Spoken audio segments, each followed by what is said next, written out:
762 سال قبل ٹھیک تقریباً آج ہی کے دن کئی روز سے بند شاہی فصیل کا دروازہ اندر سے کیا کھلا کہ مسلمانوں پر کچھ اور دروازے کھلے بھی اور بند بھی ہوئے، جن میں سے ایک کلوپترا کے اس صندوق کی مانند تھا جس میں بلائے قید تھی، اور بند ہونے والوں میں سر فہرست علوم و فنون کا دروازہ تھا۔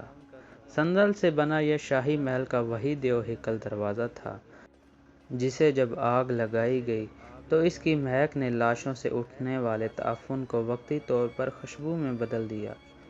ذکر ہو رہا ہے خلیفہ ہارون رشید اور شہرزاد کے الف لیلوی شہر بغداد کا۔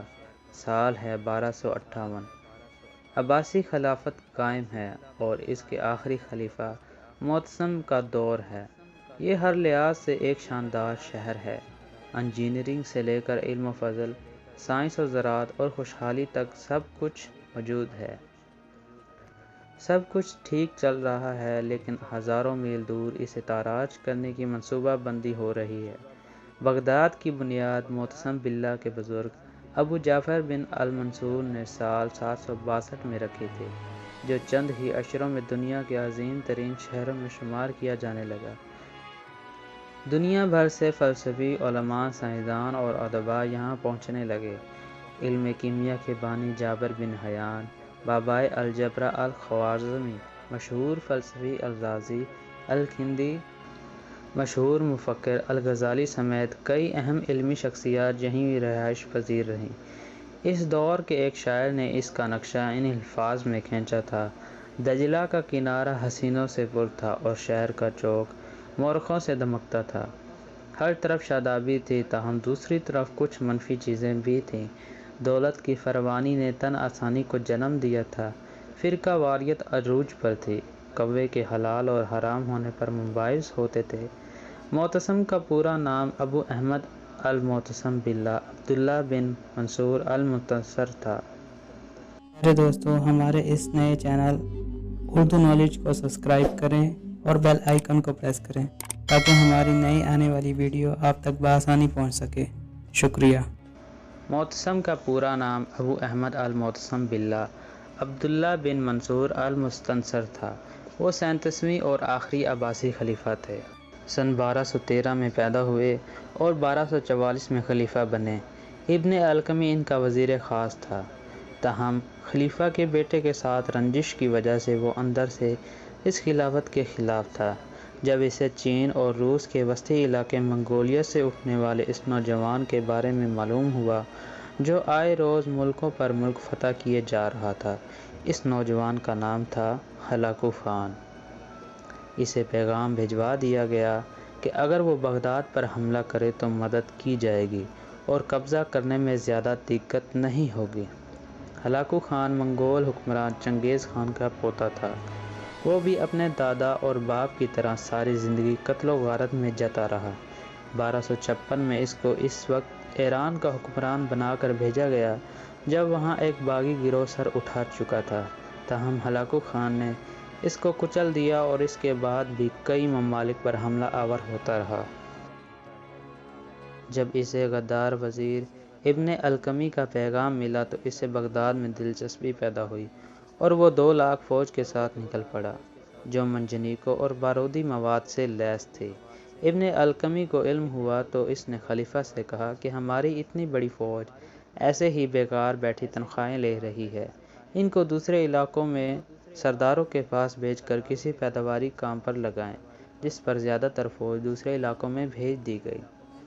ہلاکو خان لشکر سمیت 1258 کو بغداد پہنچا، دریائے دجلہ کے کنارے پڑاؤ ڈالا اور خلیفہ کو ایک خط لکھا جس میں کچھ یوں درج تھا: لوہے کے سوئے کو گھونسا مت مارو، سورج کو بجھی ہوئی شمع سمجھنے کی غلطی مت کرو، دروازے کھولو، خندقیں بھر دو، حکومت چھوڑ کر ہمارے پاس آ جاؤ۔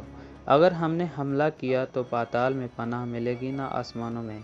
چونکہ اس وقت تک خلیفہ کو امید تھی کہ مراکش اور دوسرے ممالک سے اس کی مدد کو آئیں گے، اس لیے ہلاکو کو جوابی خط لکھا جس میں درج تھا کہ چند روز کی خوش قسمتی سے تم نے خود کو کائنات کا مالک سمجھنا شروع کر دیا ہے۔ مشرق سے مغرب تک اہل ایمان میرے ساتھ ہیں، اس لیے بخیریت لوٹ جاؤ۔ دن پر دن گزرتے رہے۔ اس دوران دریائے فرات کے کنارے آبادی کو ہلاکو خان کے سپاہی نشانہ بناتے رہے، جس پر خلیفہ نے فوج کو مقابلے کے لیے بھیجا جو تاتاریوں کے لشکر کے سامنے نہ ٹک سکی، اور چند ہی دن کے اندر زیادہ تر فوجی مارے گئے۔ شاہی محل کی اونچی دیواروں اور دیو ہیکل دروازے کے پیچھے بیٹھے معتصم باللہ متفکر تھے کہ کیا کیا جائے۔ ایسے میں غدار ابن القمی نے مشورہ دیا کہ اگر وہ خود ہلاکو خان کا استقبال کرنے چلے جائیں جیسا کہ اس نے خط میں لکھا ہے تو شاید بات بن جائے، کیونکہ اسے مال و دولت سے غرض ہے جو خلیفہ کے پاس بے تحاشا ہے، وہ لے کر چلا جائے گا۔ خلیفہ نے اس تجویز پر غور شروع کر دیا۔ 10 فروری 1258 کو خلیفہ چند فوجی افسران اور درباریوں کے ساتھ نکل کر ہلاکو خان کے خیمے کی طرف بڑھا تو ان کے ساتھ آنے والے تمام لوگوں کو خیمے کے باہر ہی روک لیا گیا اور خلیفہ کے اندر جاتے ہی سب کو قتل کر دیا گیا۔ خلیفہ کو وہیں سے پکڑ کر قید خانے میں ڈال دیا گیا۔ انہیں کئی روز تک بھوکا پیاسا رکھا گیا۔ جب وہ بھوک سے نڈال ہو گئے تو نکال کر ہلاکو کے سامنے پیش کیا گیا۔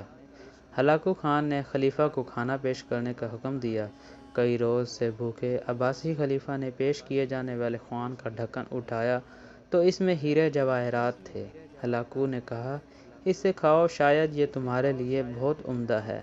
خلیفہ بولے، میں یہ کیسے کھا سکتا ہوں؟ جس پر ہلاکو بولا، تو پھر یہ چیزیں جمع کیوں کی؟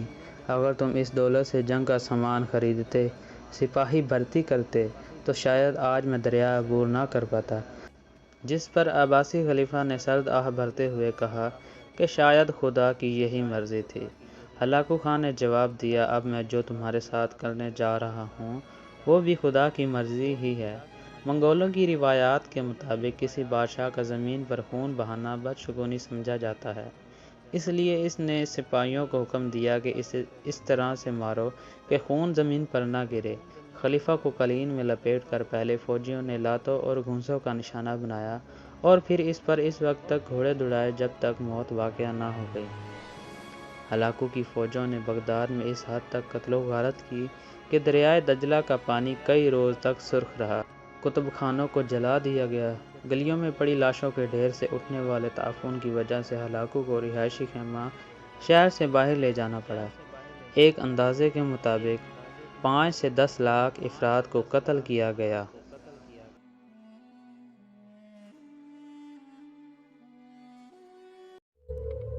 تو جی پیارے دوستو، آپ کو یہ ویڈیو کیسی لگی؟